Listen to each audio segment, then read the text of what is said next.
خواتین و حضرات، اب میں درخواست کرنا چاہوں گا پاک فوج کے سپہ سالار chief of army staff general Qamar Javed Bajwa Nishan Imtiaz military سے کہ وہ آئیں اور اس تقریب سے خطاب کریں۔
بسم اللہ الرحمن الرحیم۔ جناب صدر مملکت اسلامی جمہوریہ پاکستان، شہدائے پاکستان کے عظیم اہل خانہ، بہادر غازیوں، سینٹ اور قومی اسمبلی کے ممبران، جنرل آفیسرز، مہمان گرامی اور خواتین و حضرات، السلام علیکم۔ آج یوم دفاع و شہدائے پاکستان کے موقع پر آپ سے خطاب کرنا میرے لیے اعزاز کا باعث ہے۔ بلا شبہ دفاع وطن ایک مقدس فریضہ ہے جو ہمیں جان سے بھی زیادہ عزیز ہے۔ ہمارے شہداء کی قربانیاں وطن سے محبت کے اسی جذبے کا اظہار ہیں جو ہمارے دلوں کو بھی جذبہ شہادت سے سرشار رکھتی ہیں۔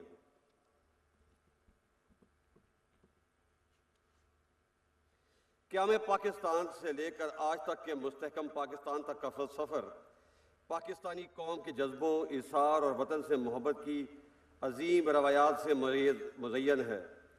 ہمارے بزرگوں نے اپنی قربانی سے آزادی کی جو شمع جلائی، اسے ابتدائی سے کڑے امتحانوں کا سامنا کرنا پڑا۔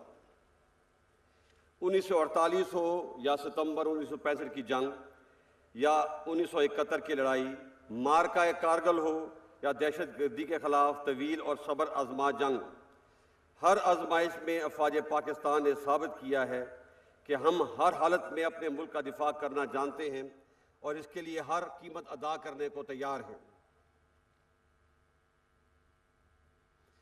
معزز حاضرین، آج کے دن ہم اپنے تمام شہید اور ان کے وطن کے ساتھ ان کے عظیم ورثاء کے جذبے اظہار، حوصلے اور صبر و استقامت کو بھی سلام پیش کرتے ہیں۔ جس طرح ہمارے شہداء قوم کا فخر ہیں، آپ بھی ہمارا وقار ہیں۔ آپ نے اپنے پیاروں کو وطن پہ نشاور کر کے جو قربانی دی ہے، پوری قوم آپ کی مقروض ہے۔ میں آپ کو یقین دلاتا ہوں کہ آپ کے پیاروں کی قربانیاں نہ کبھی فراموش ہوں گی اور نہ رائے گاں جائیں گی۔ آج کی تقریب کا مقصد اسی عہد کی تجدید ہے کہ ہم اپنے شہیدوں کو کبھی نہیں بھولے اور ان کے ورثاء کی نگہبانی ہماری ذمہ داری ہے، اور یہ کہ اس عظیم ملک کی سلامتی اور امن ہمیں ہر حال میں مقدم ہے۔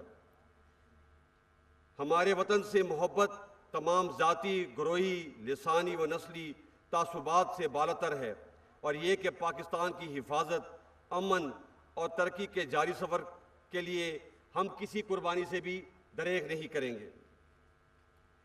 خواتین و حضرات، افواج پاکستان کسی بھی قسم کی اندرونی و بیرونی خطرات، روایتی و غیر روایتی جنگ اور ظاہری اور پوشیدہ دشمنوں سے لڑنے کے لیے تمام صلاحیتوں سے لیس ہے۔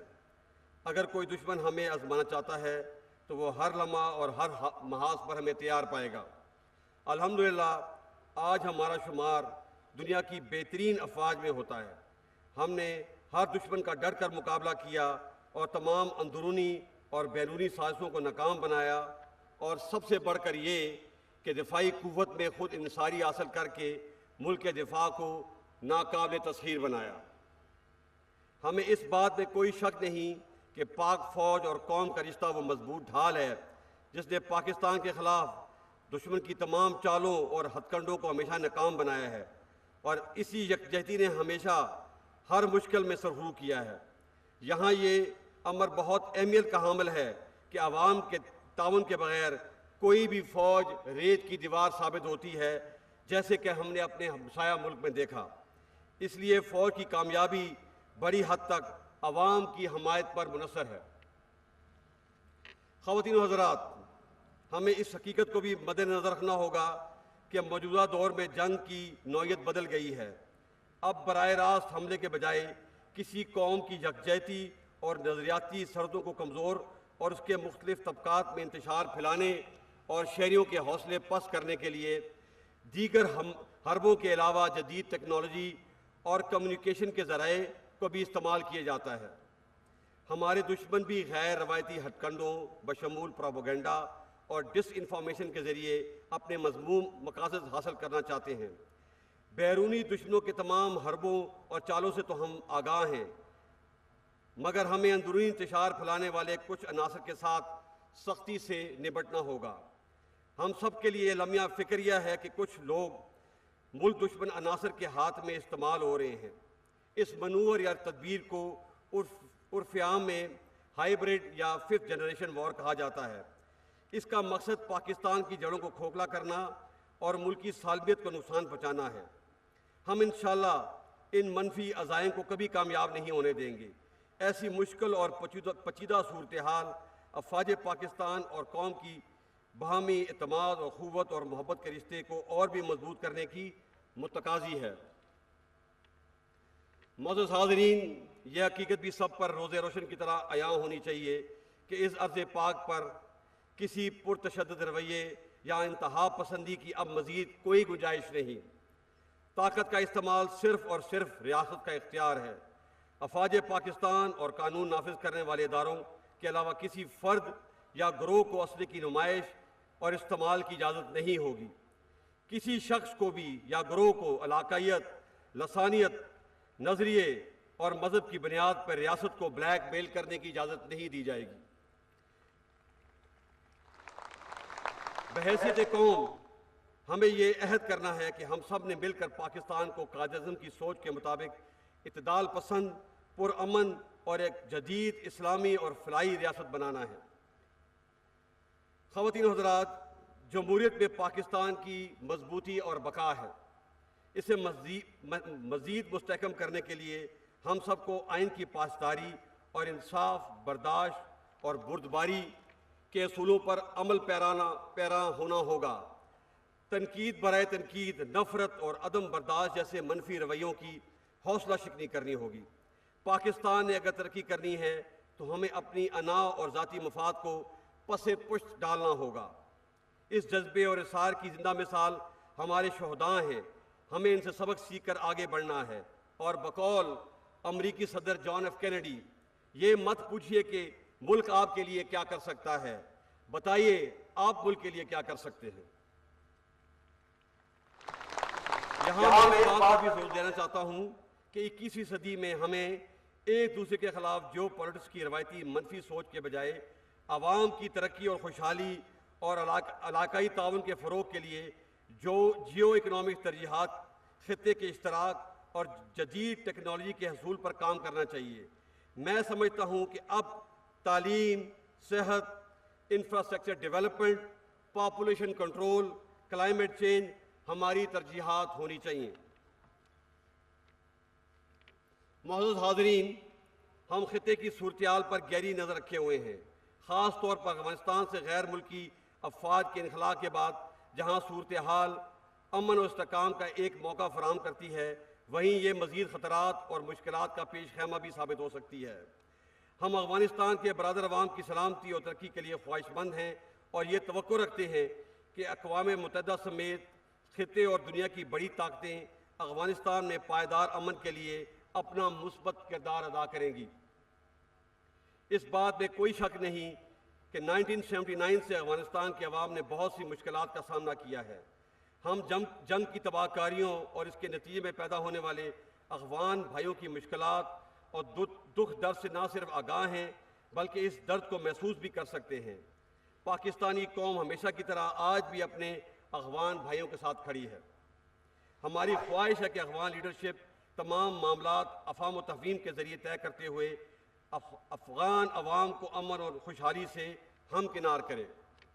ہم یہ بھی توقع کرتے ہیں کہ افغانستان میں ایک مستحکم اور تمام فریقین کے نمائندہ حکومت قائم ہو، انسانی حقوق بشمول خواتین کے حقوق کا احترام کیا جائے، افغان سرزمین کسی بھی دوسرے ملک کے خلاف استعمال نہ ہو، اور اس کے ساتھ ساتھ ہم یہ بھی توقع کرتے ہیں کہ دنیا اس مشکل گھڑی میں افغان قوم کو تنہا نہیں چھوڑے گی اور نہ کسی انسانی بحران کا شکار ہونے دے گی۔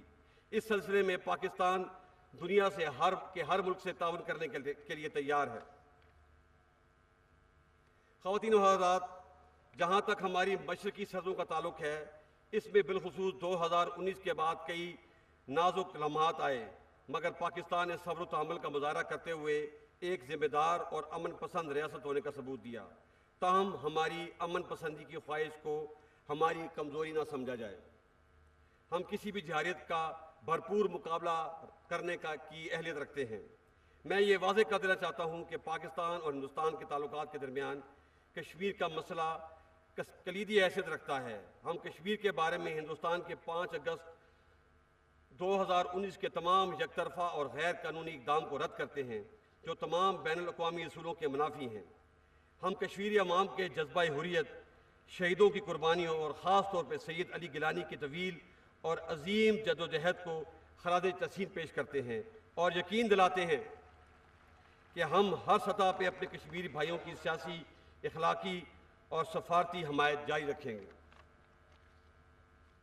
معزز حاضرین، آخر میں وطن کی آزادی، سلامتی اور حرمت پر قربان ہونے والے افواج پاکستان کے بہادر افسروں، سردار صاحبانوں، جوانوں، انٹیلیجنس ایجنسیز کے اہلکار، ایف سی، رینجر، پولیس اور لیوی کے شہداء کو سلام عقیدت پیش کرتا ہوں۔ یقیناً ان کی ثابت قدمی اور قربانی کی بدولت ہی ہماری آزادی کو دوام ملا ہے۔ میں شہداء کے لواحقین کے صبر و استقامت کو بھی سلام پیش کرتے ہوئے اس بات کا برملا اظہار کرتا ہوں کہ اس قوم کو دنیا کی کوئی طاقت شکست نہیں دے سکتی جس کی مائیں اپنے بیٹوں کو وطن کی حرمت پر قربان ہونے کے لیے پروان چڑھاتی ہیں۔ آئیے آج کا دن اور یہ لمحات شہدائے وطن و غازیوں کے نام کرتے ہوئے اس عہد کی تجدید کریں کہ ہم ان کے نقش قدم پہ چلتے ہوئے پاکستان کے مستقبل کو روشن اور پرامن بنائیں گے، اور ہم نے وطن کے تحفظ کی جو قسم کھائی ہے ہر قیمت پہ اس کی پاسداری کریں گے۔ اللہ تعالی ہمارا حامی و ناصر ہو۔ پاک فوج زندہ باد، پاکستان پائندہ باد۔